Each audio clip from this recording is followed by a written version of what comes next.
Hay conversaciones que no ocurren sobre un escenario, que tal vez ocurren cuando se abre el telón, en un café, parchando con los amigos, caminando por la ciudad. Conversaciones donde las ideas laten, las preguntas permanecen y el arte encuentra otras formas de existir. Esto es Sístole. Sean bienvenidos a esta conversación con tres grandes maestros.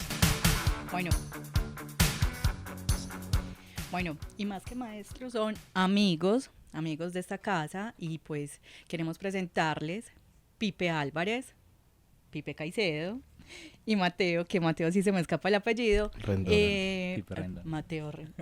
Pipe Rendón.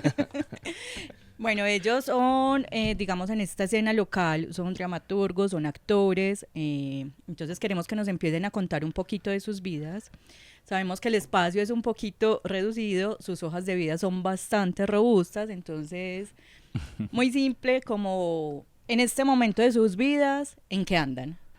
En este momento, pues tengo la fortuna de dirigir un equipo teatral muy hermoso que se llama Radio Escénica de Colombia. Estamos montando, nos acabamos de ganar una beca de creación, entonces estamos montando un texto que escribí, el último texto que escribí, y bueno, estamos en eso. Bueno, yo desde Teatro La Parla estoy muy en lo pedagógico. Ha sido como un tiempo para parar la escritura, la dirección, y estamos como sumergidos en lo pedagógico. O sea, tenemos una escuela de teatro en la selva del Chocó y también ganamos ahorita algo para ejecutar allá, entonces vamos de frente a nadar en el río Baudó y a trabajar con los niños, con los adolescentes. Y aquí en Ciudad estamos circulando un proyecto que tenemos que se llama Temporada de Directores Emergentes, que es como una oportunidad para que los que han sido elenco durante estos años ahora se lancen ellos a escribir y a dirigir y le presenten a la ciudad sus propuestas. Entonces estamos en la selva con pedagogía y en la ciudad con nuevas propuestas. Esas convocatorias que se ganaron es con el ministerio, con la alcaldía. Alcaldía. Ministerio. Ok. Bueno, hola. Hola. Bueno, sí, yo creo que uno siempre está en muchísimas cosas. En lo que respecta al teatro, con Anamnésico Colectivo Teatral estamos también trabajando en la próxima obra. Acabo de hacer un taller con Mateo, entonces tengo también mitad de mi cerebro pensando como en esa dramaturgia, como aventurándome a escribir que hace más de, no sé, 20 años no escribía, pues no me sentaba y no me enfrentaba como con la hoja en blanco en términos de una escritura absolutamente propia, entonces creo que eso es lo que más me está ocupando en este momento, o sea, como recogiendo vida para esa escritura y recogiendo vida también para el nuevo montaje. Qué bien. ¿Cómo llegaron a escribir? ¿Qué los motivó a escribir? Como a mí una multa. Sí. Cuéntanos tu historia breve, por favor, esto está interesante. Cuando yo empecé con Radio Escénica de Colombia en el 2020, nosotros montamos un texto. Yo siempre he sido muy romántico y ese romanticismo me ha llevado a la ingenuidad. En algunos casos la disfruto, en otros no, como este. Y es que a mí hace muchos años Fanny Mickey me regaló un texto de una obra que se llama Cartas de Amor de Alfred Gorney, y ella me lo regaló así en la mano, después de una presentación. Yo pensé que con esa dada yo ya podía hacer lo que quería con ese texto y lo guardé 20 años. Hablamos de derechos de autor. Sí. Súper importante. Sí. Y cuando empezamos con Radio Escénica, yo le dije a quienes fundamos Radio Escénica, que es Lavinia Sorge y Carlos Gabriel, yo les dije, vamos a hacer una obra de un texto que yo tengo hace muchos años y me he soñado mucho con hacer y para el radioteatro me parece ideal, y montamos eso. A los días de haberla publicado, estrenamos, fue muy lindo, fue muy bonito, Además que fue en pandemia. Fue en pandemia. Entonces tuvimos muchos escuchas, muchos escuchas. Y me llega un mensaje de Enrique Vélez, que es el director del Teatro Nacional de Bogotá, y me dice, Pipe, yo te tengo que cobrar porque esos derechos son de nosotros. Eso fueron $15,000. Él me dice, yo te conozco desde hace mucho tiempo, yo entiendo el vínculo, entiendo de dónde sale el texto, y lo mínimo que yo puedo hacer es cobrarte lo de los abogados, que son 1,500. Entonces hicimos una vaca, muchos teatreros participaron, muchos, y eso habla también de una cofradía muy linda del sector, y los pagamos. Entonces a partir de ahí yo le dije al equipo, esto no nos vuelve a pasar por nada en la vida, vamos a escribir. Y ahí empezamos a escribir, que la primera obra que escribí fue Mientras el cielo se esconde. ¿Qué tan diferente es, digamos, tu especialidad, que es radioteatro, escribir para radioteatro? Pues como no sabíamos nada, entonces fue como un camino que empezamos a hacer nosotros y creemos que es por ahí, ¿cierto? Como no hay referentes, entonces digamos que ha sido fácil y no fácil porque decimos, pues radioteatro escénico solo hacemos nosotros en Colombia, entonces capaz que es como lo que hagamos, pues entonces no tenemos como mucho de dónde comparar, pero empieza a haber una riqueza, y es que a mí me gusta mucho el detalle, como la escritura de detalle, porque mis dos grandes referentes son García Márquez y Shakespeare, cada uno en su línea, y ambos son en exceso detallistas, entonces a mí me gusta mucho eso, y para el radioteatro es fascinante. Entonces como que me aprovecho de esa fuente y la voy poniendo en la dramaturgia mía, que nos va llevando como de detalle en detalle, y eso ha sido muy lindo, pero ya después he escrito obras no para radioteatro y también lo he disfrutado un montón. Para radioteatro, ¿cuántas obras has escrito en este momento? 4. Y todas ya están en escena. Todas menos Menos una, la que estamos está. montando. Ajá. Okay. ¿Cómo se llama? Mateo, ¿cómo llegaste a eso? El formulario, ¿Cómo llegué? A la escritura. escritura. Yo creo que sí es una decisión por la autorreferenciación. Sí, yo no me encontré mucho como en los textos extranjeros que se montan en la universidad, pues soy licenciado de la Universidad de Antioquia, entonces, a ver, la experiencia de los textos extranjeros es rica, pues tampoco voy a decir que fue un sufrimiento, pero no me encuentro, como que ahí es una norma en la que no calzo, como que me queda, sí, no me siento cómodo ahí. Entonces ha sido una decisión de qué es lo que hay que decir, qué es lo que yo tengo que decir y qué es lo que mi entorno tiene que decir. Okay. Y también que tuve como algunos roces con la escritura académica en ese sentido, entonces muy exhausto terminé la tesis, luego la maestría, muy exhausto terminé la maestría, y cuando ya me pude como liberar un poco de esas formas en cómo se supone hay que escribir, y encontré como alguien que me acompañara en las escrituras propias, como que por fin yo sentí que tenía entonces algo que decir y algo que traducir de lo que estaba en mi entorno. Entonces ha sido como una decisión por la autoenunciación, es mi turno de narrar el mundo, sí. O sea, ya dijeron cosas muy importantes los padres, las madres de las escrituras contemporáneas y demás, pero ¿qué voy a aportar yo? ¿Cuál es como el rompecabezas, la ficha que falta en el rompecabezas? Que puede ser clic con un espectador que también de pronto está deseoso de escuchar algo local, por ejemplo. Hablando desde lo local, ¿qué es lo que querés decir? Pues porque siempre como que tus obras son muy locales, muy desde la Comuna 13, ¿cierto? No sé si estoy errada, me corriges, pero es como lo que hemos visto, como esas vivencias y esas cotidianidades que pasan ahí. ¿Qué es lo que querés decir como con esas obras? ¿O qué quieres poner en escena? Yo creo que los tránsitos de las personas en sus conflictos hacia sus paces, porque hay una diversidad enorme en ese tránsito. Los tránsitos no son, no hay un deber ser del tránsito, ¿sí? No es, la paz y el conflicto no es como siempre un punto de llegada igual, siempre un recorrido igual, sino que cada uno vuelve de sus guerras de formas diferentes. Entonces sí me ha parecido muy interesante, muy urgente, como la voz que surge en ese tránsito que es tan particular para cada persona. Por ejemplo, hemos escrito dramaturgias en la cárcel, entonces como quienes han prestado sus manos para hacer la guerra narran desde su perspectiva, desde su orilla del dolor, lo que ha pasado, pero también las víctimas o los sobrevivientes como desde su orilla del dolor narran lo que les aconteció. Yo tengo un amigo que dice que los paisas entendemos todo en arepas, que hacemos cuentas en arepas. Es posible. Es un amigo caleño. Y empanadas. Entonces yo como que en esa lógica de las arepas he tratado como de generar una fórmula como muy básica y es aprendiendo teatro, la carrera y demás, es como la técnica de la arepa. Entonces la masa, hacer la bolita, aplanarla bien y demás, para uno entregar una arepa al espectador, ¿no?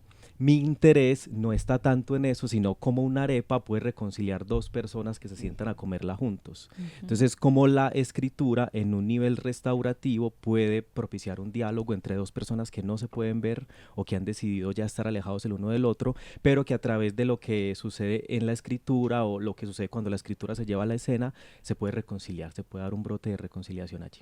En estos años también que llevas pues como con tus obras, ¿cómo has visto que recibe el espectador también esa arepa? O sea, ¿hay casos también de reconciliación entre los espectadores o qué casos puntuales pues como de espectadores sí, como que has visto tú relevantes también? ¿Cómo han tomado como las obras los espectadores tuyos? Sí, yo creo que ahí vale la pena como mencionar que la forma en cómo hemos nombrado nuestro teatro también en este ejercicio de autoenunciación es el teatro como quirófano. Es como un gran símbolo en el que hemos encontrado un cobijo y es que en el quirófano suceden las acciones que nos reparan. Nadie se sana, perdón, en la sala de espera. Si la gente se sanara en la sala de espera, pues no Éramos un tendría mundo muy distinto. sentido la estructura de un hospital.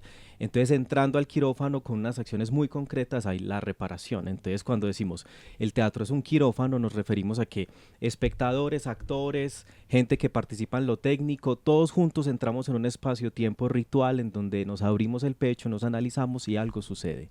Insisto, hay un brote de reconciliación, que tampoco es el deber ser de la reconciliación, sino que cada uno encontrará una forma específica de cómo necesita reconciliarse consigo mismo y con los demás. Con los demás. Pipe, Gracias. es Hola. tu hora de brillar. Bueno, yo creo que estoy un poco como en el puente entre las dos visiones ahora que los escucho, porque, bueno, justo en este momento con Anamnésico estamos haciendo como una indagación, como una lectura de lo que hemos hecho como durante todos estos años pues, con un equipo de ¿Cuántos años llevas? 20 este año, cumplimos el 11 de Éramos muy noviembre. bebés, ¿cierto? Teníamos Sí, como 5 años. como cuando 5 empezamos años en esto. casi. No, yo le dije a Cata, eso no es una conversación de los jóvenes del teatro, es que la escena joven, no somos la nueva escena, dramaturgia. no somos la escena Pues, joven no ni la... entiendo, No. No entiendo esa percepción de Pipe. Sí, no lo es. Entonces es muy lindo porque en esos días en conversación pues con alguien con el que estamos revisando el archivo y como el análisis como de las obras que estamos haciendo, llegamos a un término muy bello que es como la dramaturgia de la paráfrasis, ¿sí? Porque en Anamnésico hemos como tejido un camino muy bello y es una pregunta por lo íntimo, o sea, como que cada obra aparece desde unas preguntas muy personales y muy autorreferenciales, pero tenemos como, eso nos dimos cuenta ya mirando atrás, pero había como una incapacidad de bajar eso íntimo o esa experiencia de Mónica, de Kate, de Joa, como una palabra propia. Entonces hay una mirada siempre como a un autor que de pronto nos ayuda a decir eso que necesitamos decir, ¿sí? Entonces ahí es donde hemos encontrado que no es ni una dramaturgia propia, pero tampoco es una adaptación, ¿sí? Porque el texto está conversando con el intérprete, tanto que es muy lindo porque a veces llegamos a obras donde es como, pero el autor, pues, pero eso sí lo dijo Ionesco, o lo estaban diciendo ustedes, o esta parte es de ustedes, y es como, claro, porque logramos generar como una conversación entre esas dos palabras y que ha sido de alguna forma como la manera también de escribir, ¿cierto? Como de, y lo colectivo, ¿sí? Tampoco hay una mirada como de lo propio, sino que todas las obras de Anamnésico han surgido de la conversación, tanto del autor como de los integrantes, o sea, no hay una obra mía, ni hay una obra de Mónica, ni hay una obra de Kate, ni una obra de Joa, sino que es enteramente, por ejemplo, en este momento estamos montando una para Joa, o sea, como que toda digamos, el lugar de lo autobiográfico y el lugar como de esa experiencia íntima viene de Joa, de una experiencia particular de Joa, pero llevamos 4 meses conversando todos a partir de Joa y es súper necesaria esa conversación, ¿cierto? O sea, como tejer esa conversación. Entonces, no la hemos encontrado ahí en lo colectivo. Yo creo que la escritura ha sido en lo colectivo y eso que nos regaló pues este compañero de la paráfrasis pues de alguna forma nos ayuda a nombrar ese camino que hemos estado tejiendo, que es un poco cuando uno está enamorado, que hay una canción que uno dice, marica, eso Esa es lo que es, yo esa tenía es. que decir y eso es lo que yo tengo que decir. Entonces como que hemos encontrado eso, o sea, como desde, y bueno, y también es muy importante Oscar González, que muchos lo conocemos, porque Oscar fue precisamente el que nos introdujo mucho a ese, también a ese estudio del autor, no solamente desde la obra, sino desde el pensamiento. Entonces, por eso también se vuelven unas conversaciones con el autor, no tanto con la obra. Por ejemplo, cuando montamos Os hablan los iracundos, Oscar llegó a asesorarnos el estudio de El porvenir está en los huevos, que es una obra de Ionesco, pero con lo que Oscar abre de las dramaturgias y de los autores, era imposible quedarse en la dramaturgia de Ionesco, sino que había que dialogar con su biografía, con sus diarios íntimos, o sea, con otros materiales. Entonces también de alguna forma se ha sido también el trabajo de la dramaturgia, dialogar no solo con la dramaturgia, sino dialogar como con el autor en toda su dimensión humana y de pensamiento. Súper bueno. Digamos, ustedes han sido referentes, ¿cierto? Pues como que lo reconocemos. En la ciudad, en este momento, digamos que vienen atrás de ustedes también unos chicos y chicas que quizás están en este ejercicio también de escribir. Sé que en la ciudad hay como un espacio donde se reúnen, donde pueden explorar talleres y cosas. ¿Cómo ven ustedes en este momento como un estado del arte o cómo ven la situación de los chicos, chicas que están escribiendo y ustedes, la generación de ustedes, cómo están, o mejor dicho, cómo estamos en Medellín en la dramaturgia? Me encanta. A ver, lo que pasa es que yo soy Sí. un poquito pesimista con el tema, entonces por eso no, tal vez no quería hablar de primero sobre esto, porque yo sí creo que, es decir, digamos que dentro de los colegas y amigos que estamos ahorita escribiendo y que nos reunimos y que de manera también pretenciosa creamos un colectivo para sentarnos a escribir, digamos que pasan cosas. Pero la ciudad tiene una deuda enorme con la dramaturgia en esta ciudad, enorme. Y que ciudades como Cali, como Bogotá nos llevan años luz en términos de esa dramaturgia propia que habla, por ejemplo, Mateo con relación a lo que nos acontece a nosotros acá adentro. Y es lo que de lo que uno escribe, ¿no? De lo que a uno le pasa, ¿cierto? Yo digo mucho, es como ya Shakespeare escribió a Hamlet, ¿cierto? ¿Cuál es nuestro príncipe paisa? ¿Cuál es nuestro dolor? ¿Cuál es nuestra angustia? ¿Cuál es el dolor de nuestras Ofelias? ¿Cuáles son nuestras Julietas de esquina y nuestros Romeos de colores, ¿cierto? Es como en eso pensamos un montón. Pero la dramaturgia antioqueña, digamos que ha tenido como unos puntos muy importantes. Uno, lo que hizo Henry Díaz con Dramaturgia en el Espejo en los municipios de Antioquia, que eso desató una ola de dramaturgos y dramaturgas a nivel regional muy bella, muy bella. Pero entonces lo que ha pasado es que las dramaturgias se quedan en ciertas personas. Entonces, el maestro Henry lo deja de hacer y eso se deja de hacer en Antioquia, ¿cierto? Porque no nos arraigamos a esos procesos. Después vive el teatro, donde están maestros como Victoria Valencia, como Farley Velázquez. Eso se deja de hacer, ¿sí? Y en Medellín entonces, si digo pretencioso, entendiendo que yo estoy ahí también y hago parte de esa pretensión, como creamos un colectivo que se llama el Club de Dramaturgia, que es hermoso, ¿cierto? Y lo tengo que Y decir. lleva ya varios años. Llevamos... 2. Cuando terminamos... Desde el primer Persistencias, como 2021, ¿no? Como unos 5 años tal vez. Y se han hecho cosas muy hermosas, ¿cierto? Y digo pretencioso no porque esté haciendo una macartización del proceso, sino porque creo que la dramaturgia debería ser un asunto más abierto, más amplio, más dinámico, ¿sí?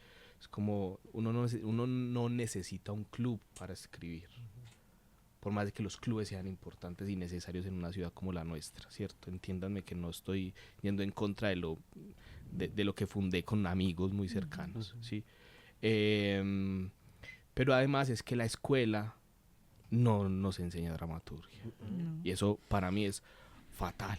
Y se lo he dicho a quienes han sido jefes de departamento, lo he hablado con Adriano Pegui, lo he hablado con Lavinia Sorge, lo hablé con Lina en algún momento. Sí, es como que una carrera de teatro no enseñe dramaturgia, es un error estructural, pedagógico de un programa de teatro. Total. Y eso nos tiene haciendo versiones de autores europeos a lo que marque, ¿cierto? O nos tiene escribiendo sin estructura, o nos tiene escribiendo de manera muy ingenua, que la ingenuidad claro que es importante en la escritura, claro que es importante. Carolina Vivas plantea, dice, no hay una manera exacta ni correcta de escribir, ¿cierto? Sin embargo, sí hay unos asuntos que la teatralidad escrita necesita, ¿sí? Entonces digamos que hacia allá yo creo que deberíamos empezar a alzar las voces para que personas jóvenes que entran a un primer semestre de teatro con 16, 17 años, pues entiendan también que trabajar el cuerpo y la voz es tan importante como trabajar la escritura. Así no vayas a ser dramaturgo, ¿sí? Y eso es muy clave. Rubiano dice una cosa muy linda: a mí no me importa que mis actores sean dramaturgos, pero que conozcan de dramaturgia para que entiendan la construcción de un personaje desde la esencia escritural. Y eso hago yo, ¿cierto? Yo copio estas acciones y yo trabajo dramaturgia con mi equipo de trabajo justamente para eso. Yo les digo, no sé si Chinchina en algún momento vaya a ser dramaturgo, pero él entiende ciertas cosas de la dramaturgia y podemos conversar cuando hacemos una obra, porque además yo termino de escribir y lo primero que hago es reunir al elenco de Radio Escénica a leerles. Y ellos, como en clave de clínica, como en este asunto de Mateo que plantea lo de teatro como quirófano, en una clave de clínica dramatúrgica, ellos me dicen, Pipe, esto me parece que esto es cierto, porque empezamos a cuestionarnos desde adentro. Entonces, yo creo que está huyendo una especie de primavera dramatúrgica, como lo hemos nombrado en algunos espacios, pero necesitamos que esa primavera se abone. Y se sostenga. Y se sostenga, porque se si no... releve. Y se releve, porque si no volvemos al invierno. a esos inviernos de unos baches enormes de que no se escribe en Medellín. Entonces escriben unos un tiempo, un bache, un invierno desolador, y después otro. Entonces necesitamos que esto sea permanente. Yo quería ir... Mateo, ¿qué vas a hablar? Es que quería acotar algo a lo que Pipe estaba diciendo, porque creo que tengo como matices a eso, pues como una sensación de que sí, yo creo que un poco, como Mateo lo decía, y pues sé que muchos de los que hoy estamos como en la generación, no sé qué generación me va a hacer, todos como no son nombres rápidos. Adultos contemporáneos, Eso, por los favor. adultos contemporáneos. Creo que muchas de las cosas, y así lo es en mi caso particular, lo que nos tiene aquí es la desobediencia, o precisamente no atender a esas estructuras académicas, o atenderlas de maneras distintas. Entonces siento que este momento es particularmente muy bello teatralmente y en la dramaturgia, porque yo también siento que hay una especie de otoño, para entrar a las metáforas de las estaciones, en donde también estas nociones de maestro están cayendo, ¿sí? Y eso permite, porque, o sea, yo llegué a Medellín, yo soy de Envigado, yo no entré aquí a Medellín, sino que me tocó bajar de Envigado, y recuerdo lo difícil que era, o sea, recuerdo lo complejo que era uno a los 18 años buscar una temporada, y por favor, o sea, como... porque había unas hegemonías demasiado marcadas en ese tiempo, pues hace 20 años, o sea, que hoy creo que están mucho más diluidas, ¿cierto? Ahora los pelados no comen de que alguien les dé la bendición, ni en ese momento, y me acuerdo, uno necesitaba como un padrino teatral, pues como alguien que lo apadrinara, ¿sí? O alguien como que, no, y lo llamaban así, yo recuerdo, o sea, como el padrino, o sea, como los padrinos, y yo creo que la generación de ahora no requiere eso, no lo necesita, además ni lo pues no lo busca, ¿sí? Entonces creo que hay una generación más desobediente, menos ubicada en esas estructuras hegemónicas que sí nos tocaron a nosotros, sí, que uno todavía, bueno, no voy a decir. Sí, entonces creo que hay una cosa positiva, ¿cierto? También considero como que la academia no tendría que enseñar a escribir, pues yo creo que esa no es la función de la academia, sí, creo que lo que falta un poco a esta generación es sí, es como una autonomía en el estudio, que creo que también se busca que la academia rellene la vida y la academia no va a rellenar la experiencia, no va a llenar lo que has leído, no vas a llenar lo que Rilke dice como esa experiencia vital que es la que permite escribir, ¿cierto? Entonces, no sé y además que también desde ese otoño eh, eh, teatral también podríamos hablar que mucho, también uno se está enterando que las academias, que son 2 en esta ciudad, no son el ombligo, ¿cierto? O sea, que ahí no es precisamente... Hablo de la Débora y hablo de la de Antioquia. La pues. Débora en Envigado. Pero Bueno, sí. Bueno, no sí, importa, es verdad. estamos en el área. Pero mucho de lo que está nutriendo Medellín también viene de la Débora. Ese chico es de la Débora, el que ganó el premio de dramaturgia. Entonces siento que también es ha sido muy importante. De hecho, hay gente ahora en el sector que no ha estudiado teatro, que no ha ido a la academia. Mire acá, por ejemplo.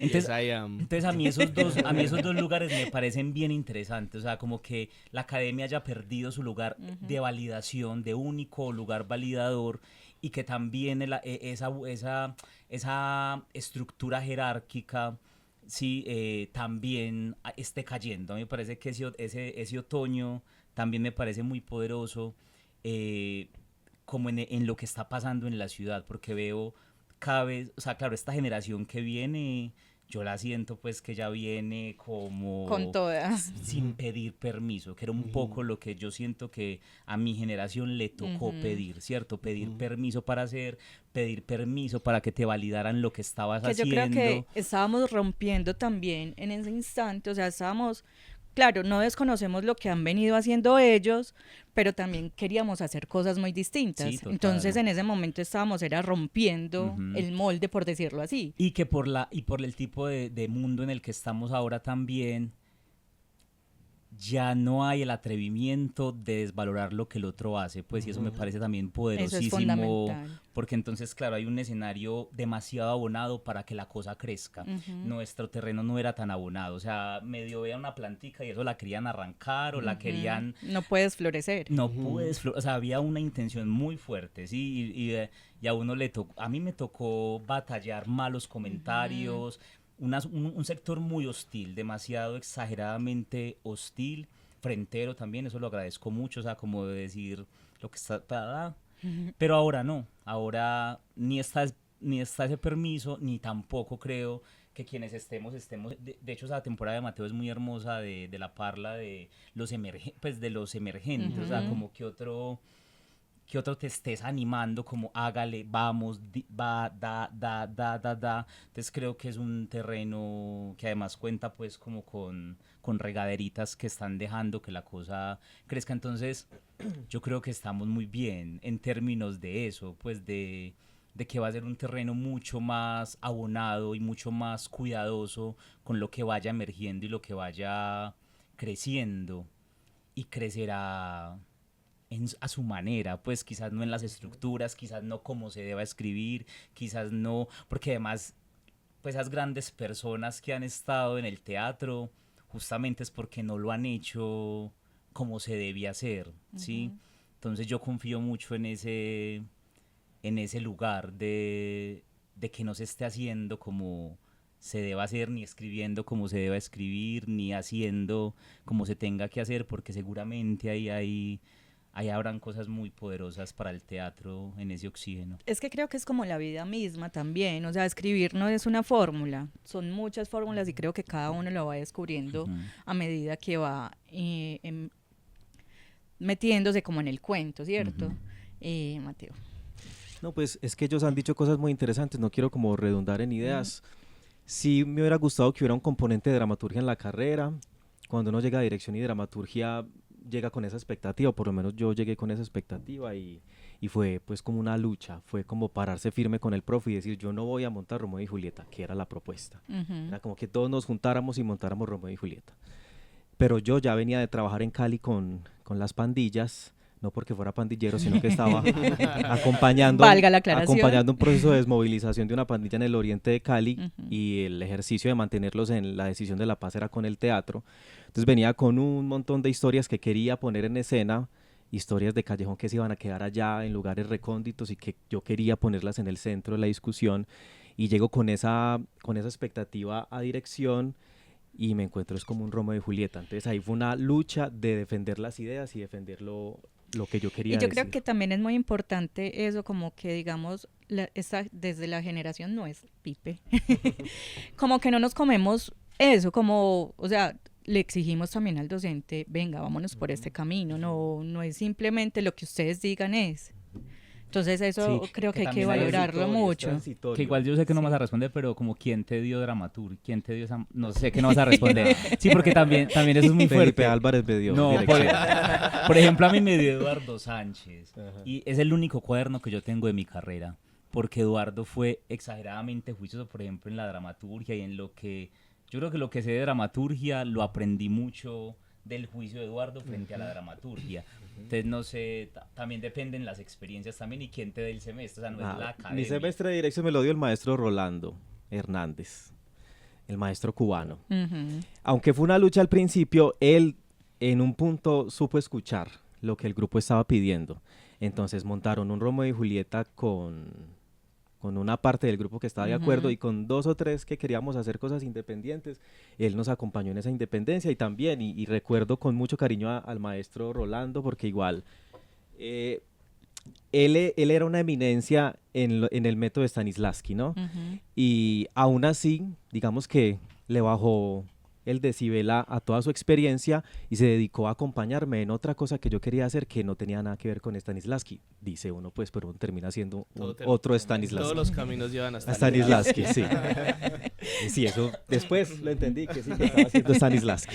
Entonces, sí, fue lucha, pero también transitoria, como te decía ahorita, porque como estudiante es difícil presentarle la voz al maestro. Ujú. Y yo siento que esa voz se construye mientras la carrera avanza. Yo realmente no me atreví a decir qué pensaba por ahí hasta quinto. De verdad que fue un primero, un segundo, un tercero muy...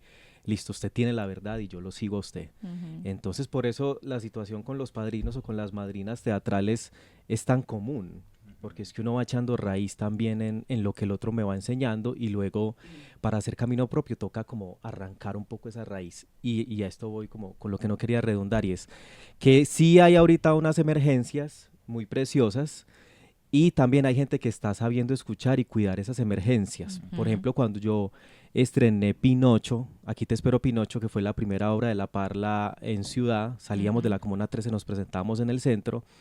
Era una primera escritura que venía muy ligada a una persona que me acompañó muchos años al finalizar la carrera y me mentoreó mucho en la dramaturgia. Ujú. Entonces era de esperarse, era natural que algunas de las frases de Pinocho, algunas de las metáforas, algunas de las ideas sonaran a esa persona. Ujú. Y lo que encontré en ese momento fue, como decía Pipi, un terreno hostil, de me estás copiando, de me estás relevando, de me estás depredando. Y ahí tuvimos que parar la amistad, aunque fuera la gran amiga y la gran maestra, como bueno, entonces vamos a hacer aquí como un camino distante. Ahora, por ejemplo, en la temporada de Directores Emergentes de La Parla, hay 2 chicos que están estrenando sus obras, y uno de ellos es Jason, que ha estado conmigo 5 años. Entonces era de esperarse que él escribiera como yo, tuviera imágenes como las mías y demás. Solamente que él en mí no va a encontrar esa hostilidad que yo encontré con la Ujú. persona de hace años. Porque entiendo que uno es muleta del otro mientras aprende a caminar, y no hay ningún problema con eso. Hay un punto donde soltará las muletas y volará. Pero mientras eso sucede, ¿cómo nos contenemos de forma Y cómo humana? acompañamos, pues. Claro. Que- Pero además ahí, perdón Juan, Dale. pero además ahí creo que también necesitamos ser muy humildes, ¿no? Con el pensamiento, Ujú. ¿cierto? Porque es que además, por más que te diga que es que te está relevando, seguramente estas imágenes poéticas no se las inventó ella, como en el caso tuyo con Jason, ¿cierto? Ujú. Seguramente estas imágenes poéticas que Jason plantea en las chazas, por ejemplo, pues también parten de una búsqueda colectiva, y uno como, digamos, líder o director de un grupo, claro, uno escribe, pero uno escribe pensando también en las conversaciones que tiene con su equipo de trabajo y con los colegas. Felipe Caicedo y yo nos damos garra escribiéndonos por Instagram cada 2 por 3 y hablamos en muchas cosas que estamos de acuerdo, en otras que no, y nos damos duro, pero seguimos y salimos y Pico te quiero y después nos sentamos y es entendernos también vitales desde la diferencia, ¿cierto? Sí. Entonces ahí creer también que es que cierta poética me pertenece Total. es muy grosero, Es es muy grosero. muy Y complejo. para hacer una cuñita a lo que decía Pipi ahorita, digamos, es decir, yo no quiero dejar en el aire como el desconocimiento de la intuición escritural en términos dramáticos, sino que sí creo que también es importante conocer el dramatismo para hacer el postdramatismo, ¿cierto? Es como conocer la estructura para desestructurarla. Y yo pues también estoy de acuerdo con que hay una belleza en este momento muy latente en la escritura teatral de Medellín. Sin embargo, también creo que no está de más no desconocer lo que se ha hecho. Mi percepción también es que desde los procesos académicos hemos perdido también como el miedo a proyectar. O sea, hemos perdido también como ese miedo como a la crítica, porque siento desde la academia, todavía no me he graduado, cada vez más son los semestres que quieren salir, que quieren aprender desde las alas de la ciudad. Entonces como que, como decían también ustedes, estamos perdiendo ese miedo a la crítica y siento que nos estamos también ayudando y que hay un escenario específico que lo quiero tocar ahora, que es Platea, que también nos motiva a nosotros como grupos académicos a proyectarnos y a ver sus obras y poder tener referentes, tal vez sin miedo a decir como, mira, en esta obra me copié, sino como tenerlos más como referentes de respeto también, y que nosotros queremos tenerlos en nuestras creaciones también académicas, siento yo. Es que, Yo ¿sabes creo que no. No. Perdón. A ver. Dale, dale. Yo creo que no hay miedo a la... No se ha dejado... El no se ha miedo. perdido el miedo a la crítica. Sí. Se es más valiente. Ok, ¿Cierto? Se es sí. más Sí. atrevido. Y Más yo atrevido. tengo otra, y yo tengo otra frente a eso, Sí, y sí. es, yo tampoco creo que se haya perdido el miedo a la crítica, sino que lo que está ocurriendo, y que es lo que Pipe también está diciendo, que le hemos ganado más miedo a la conversación. No es que no le tengamos miedo a la crítica, sino que evitamos conversar, Conversar. ¿cierto? Y esas Ok, conversaciones sí. Y esas incómodas. conversaciones Ajá. son muy Sí, necesarias. sí, Lo sí. que dice Pipe, nos hemos sentado a decirnos como, mira, eso, pues esto no me gustó, esto no, me parece que esto, porque no le tenemos miedo a la conversación, que obviamente es muy incómoda, pues que a vos te digan como eso, ¿para qué? O esto No ¿para qué? estás O por el esta camino cosa, o que esto es. que... Uy, claro, es muy difícil, pero cada vez el sector, ayer lo estaba pensando mucho, porque hay un combo en Bogotá que se llama ¿cómo se llama la chica? Entre teatro, entre escena, tras escena, que esa chica está creando unos parches para ir a ver teatro juntos. O sea, la pelada sí. está moviendo unas vueltas en Bogotá muy tesas, generando conversación. Tiene un podcast con directores, va a las salas, reúne espectadores para ir a ver obras y al final conversan de la obra. Porque la crítica tiene que ver con la conversación. Entonces, claro, si vos no abrís la conversación, todo está muy bien, no recibís la crítica. Entonces Pero no, yo creo que en Medellín todavía no estamos preparados para la crítica.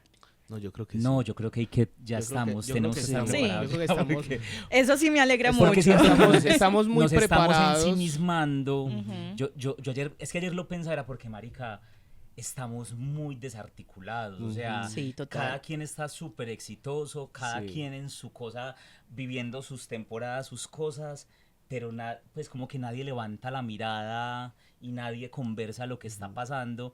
Entonces yo me siento como un archipiélago, como que te están pasando cosas muy chimbas, bien, te están pasando cosas muy chimbas, bien, me están pasando cosas maravillosas, pero el otro ni se entera. Total. No hay una conversación, pues siento yo, y eso tiene que ver con eso. Entonces, a mí me parece que es más un no me critiques, o sea, como que uno voltea, como no me Lo hables evade. de eso, que todo está muy bien, ¿cierto? Sí. Y eso genera esos islotes ensimismados donde todo está muy bien, pero a mí esa conversación siento que me parece vital para que la plantica crezca y para que uno también se logre nutra. podear de cosas que no, pero siento que nos está pasando eso mucho como gremio, excepto los Platea, que es el lugar donde uno se encuentra. Entonces es increíble que al año uno esté encontrando, porque claro, va el colega a ver la obra y se va, va al otro y se Claro, va. pero por ejemplo, hablando de Platea, y con Cata lo hemos hablado mucho, es que la gran deuda de Platea es la crítica. Y hemos tratado de abrir Y no, crítica y podido. no ha habido. no. ¿Cierto? Esa es la gran deuda que tenemos en Platea. nosotros. Porque hay seguramente una memoria del silencio también, o sea, Claro. como si hablaste callan, si hablaste funan, si hablas nada, pues todo está organizado para que uno mejor, ¿para qué se pone a decir? Sí, sí, qué pereza. Pero también tiene que ver con... ¿Cómo digo esto? También tiene que ver con una irresponsabilidad teórica y conceptual, ¿cierto? Es decir, porque es que estamos muy cansados de que la crítica sea no me gustó. Estamos cansados de eso y perdónenme, eso es muy mediocre. Sí. O sea, un teatrista graduado o no graduado, pero con años de experiencia y que su único comentario sea en términos del gusto, no. O sea, eso en términos técnicos. Además es total. irresponsable. Claro, no hace Súper crecer, irresponsable. es cierto, porque yo sí Sí, digo no todo está lo que se edificando. diga que haga crecer. Así vos digas que a la obra le falta ritmo, ¿cierto? Que a tu obra le falta, ¿cierto? Lo que sea que vos digas en términos para mejorar. Si una crítica, un comentario no hace crecer, no solamente halagando, sino también generando conversación, no funciona. Sí, Y creo total. que nos falta leer, es decir, Yo creo que Sí, aquí hay una cosita tarea. chiquitica, una cosita chiquitica, Cata. Y esto, yo me he dado cuenta, me imagino que Pipe lo sintió también, que también fue profe de la U, pero yo siendo profe de la U me doy cuenta que los estudiantes no están leyendo, Ah, sí. más allá de lo que les toca leer para una clase, y eso es muy grave, eso es muy grave.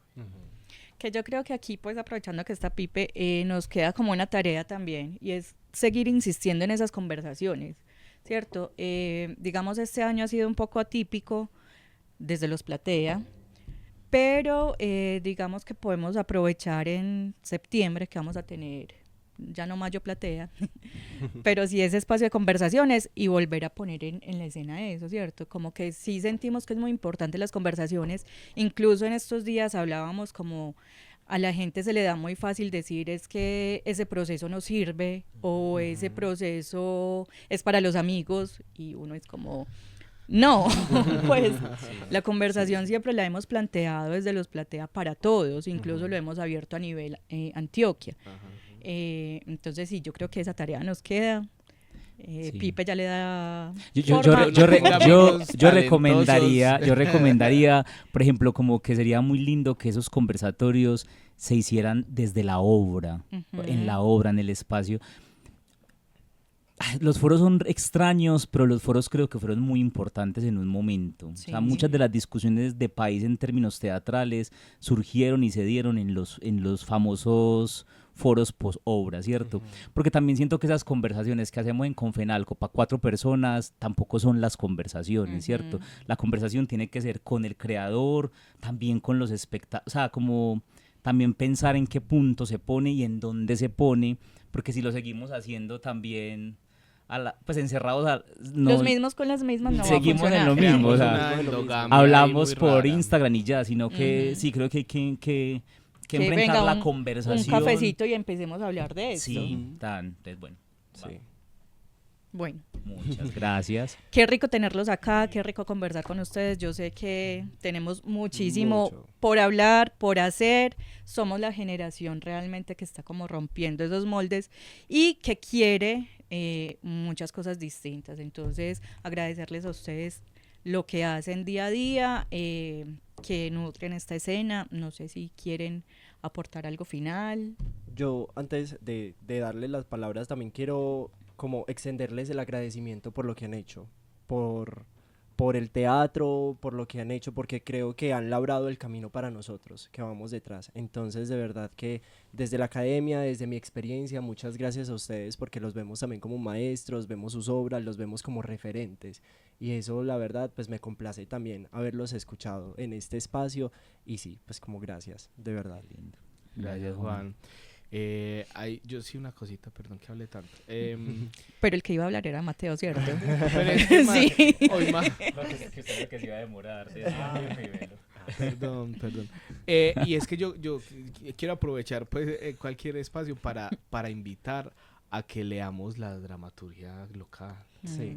Hay muchas cosas publicadas, Mateo tiene varias dramaturgias publicadas, hay muchos teatreros que tienen dramaturgia. ¿Dónde podemos hecha. conseguir, por ejemplo, esos textos o esas dramaturgias? En la Casa del Teatro, en la Biblioteca Gilberto Martínez, ahí están. los Súper textos. importante En el Museo espacio. Casa de la Memoria también están mis textos. Ese es nuestro gran repositorio y que sea también una cuñita para decir, nosotros tenemos un tesoro como Medellín que no lo tiene otra ciudad y es la gran biblioteca Gilberto Martínez. Y ahí hay dramaturgia para lo que usted quiera. Dramaturgia local, dramaturgia regional, colombiana de lo mejor, internacional, pero también hay un montón de textos teóricos bien interesantes, los mismos de Gilberto, que son maravillosos en su teoría. Entonces la invitación yo creo que es, de verdad, leámonos, leámonos. Y vamos más a teatro. Es que Sí. en Medellín tenemos 46 salas de teatro. Nosotros somos la ciudad per cápita de Colombia con mayor número de salas de teatro. Más que Bogotá, más que bueno, Cali son muy poquitas. Pero incluso más que Bogotá, ¿cierto? En términos per cápita. Y eso es un lujo que nosotros estamos desaprovechando. Entonces, la invitación es, vamos a teatro de manera masiva. Hagamos que el teatro sea parte de nuestra vida. No solamente para los teatristas, sino para el resto de la gente. Invite a la mamá o póngala a actuar, como de Mateo. Sí. Bueno, chicos, Muchas gracias. a Muchas ustedes por gracias. aceptar la invitación. Y el espacio.